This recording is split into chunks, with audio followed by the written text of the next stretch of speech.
Hi, my name is Sir Africa and I hope you are doing well.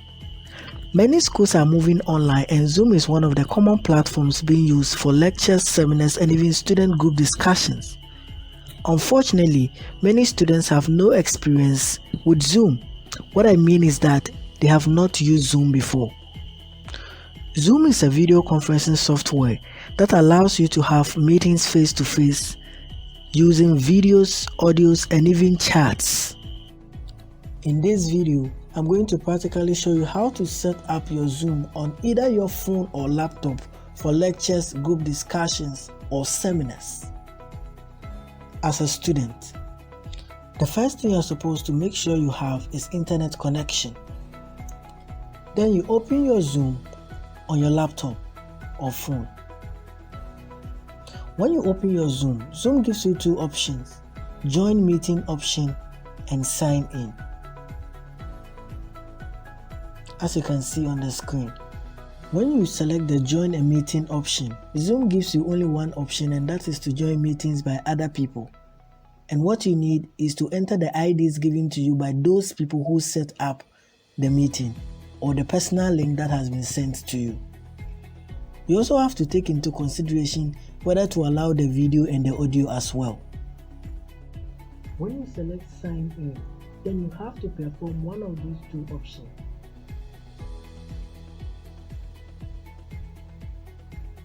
The first one is to sign in.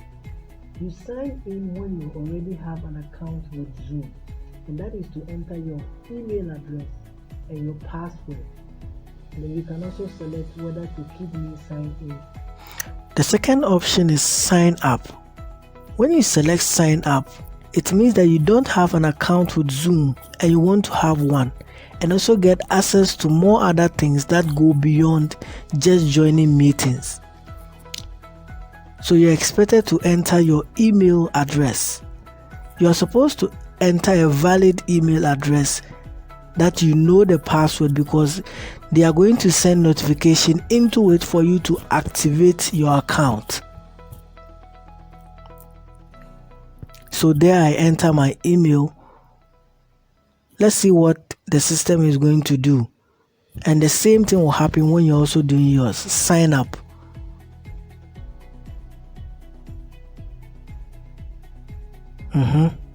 Alright, so Zoom has sent an email, a confirmatory email into my email that I should verify that the email I used is mine, and there comes the email. So you see, Zoom has sent me an email.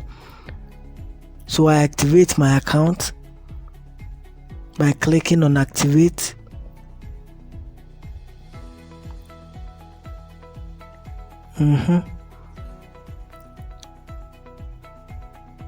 There we go. Now Zoom gives some few questions that I'm supposed to answer. My first name, Williams. You also enter yours. Last name, or say, enter your password and make sure it has at least 8 characters. And then it's a combination of numbers and alphabets, and probably upper and lower case. You confirm it. Then continue.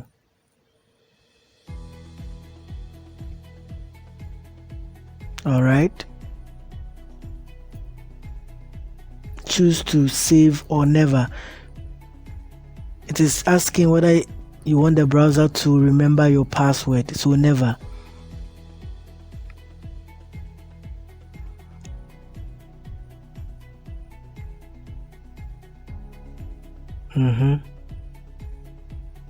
Now your account is ready and you can start a new meeting. Now take note of this. This is one of the issues people really report about. What happens is that the browser is supposed to bring up the application you have installed, but what came is that the system wants to install another application. You just have to cancel it because you have already installed an app, and you can close and go and open from the app and log in. But if it goes directly and comes to this phase, you just have to confirm, and you are good to go. But if it doesn't and it wants to download, you have to close it and then go and log in or sign in using the app. But now we have been able to go to the next level. So you sign in into your account with your email, the email you use to register, and then your password. You have to keep your password well, or you may have to be hitting on forgot password to always reset it. There we go. Alright, our account is ready. Let's see how it looks like. Alright, so we are in. You can do a little editing by adding a profile picture if you like. Alright, so remember password. Maybe you may want to hit save or never, any of them. That is if you want the browser to remind you of your password. But when you look at the top right hand corner, you see schedule meeting, join a meeting, host a meeting. These options were not available when we first chose the join meeting option only. So schedule meeting is now available. We also have join a meeting and also have host a meeting. Now when you want to schedule a meeting, probably want to initiate a group discussion, teach at the lecture theater online, or you want to host a meeting so that you will be the facilitator, you will be controlling everything, you can still do that, and you can still equally join another meeting like we used to have. So this is what Zoom has to offer to us. But there are other interesting things you need to know.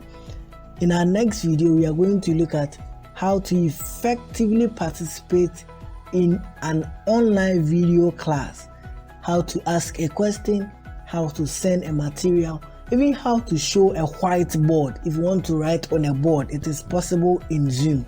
We are going to look at all these things, and we're also going to look at how to set up a meeting so that other people can also join. Thank you very much. Subscribe for these videos.